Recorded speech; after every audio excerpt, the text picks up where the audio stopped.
rod. Aluminium is ideal because it's a lightweight, rust-resistant and easy-to-cut metal. A rotary saw slices the rod into slugs, the length of which can be changed by adjusting the feeder machine to push the rod at different intervals. This piston model requires 7 cm slugs. The factory recycles excess aluminium shavings. The punch press and die are preheated to 426 degrees Celsius, the temperature required to forge the slugs. The slugs are brought to the same temperature in an oven. The punch applies 2,000 tons of pressure to form it into the initial shape of the piston. About 1 in 10 forgings are dunked in water to check for defects.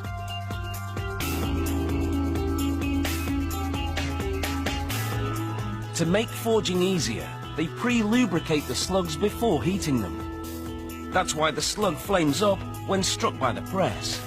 It only takes 2 seconds for the press to do its job. But the forgings are so hot, they need at least an hour to cool before the next step. Workers heat the forgings twice more. The first time at a very high heat to strengthen the metal. The second time at a lower heat to stabilize it.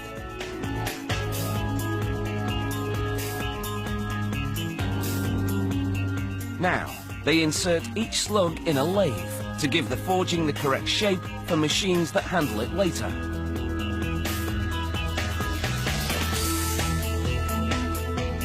These small holes allow oil to flow through to lubricate the piston when it's in use. Another lathe reduces the diameter by 3 mm. The same machine then cuts 3 grooves. 2 for compression rings and another for an oil control ring. These rings help the piston glide and enable it to provide an airtight seal. This hole is for the wrist pin, which will attach the piston to the connecting rod. A milling machine then shaves off up to 2 cm of metal from 2 sides of the piston to reduce the overall weight. The white liquid is lubricant to cool the area during cutting. Another milling machine cuts away part of what they call the dome.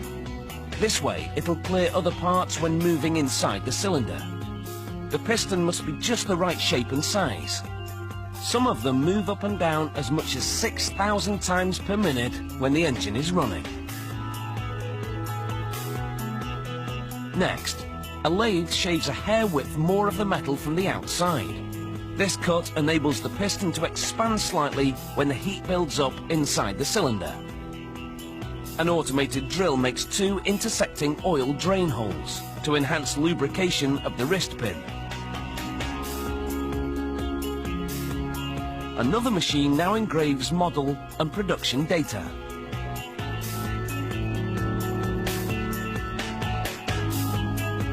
Here, a worker removes sharp edges created during previous operations. He then uses a belt sander to further smooth out the surface. Sharp edges could damage the cylinder walls. This cutting machine shaves off a bit of metal inside the pinhole, so the wrist pin will fit snugly inside.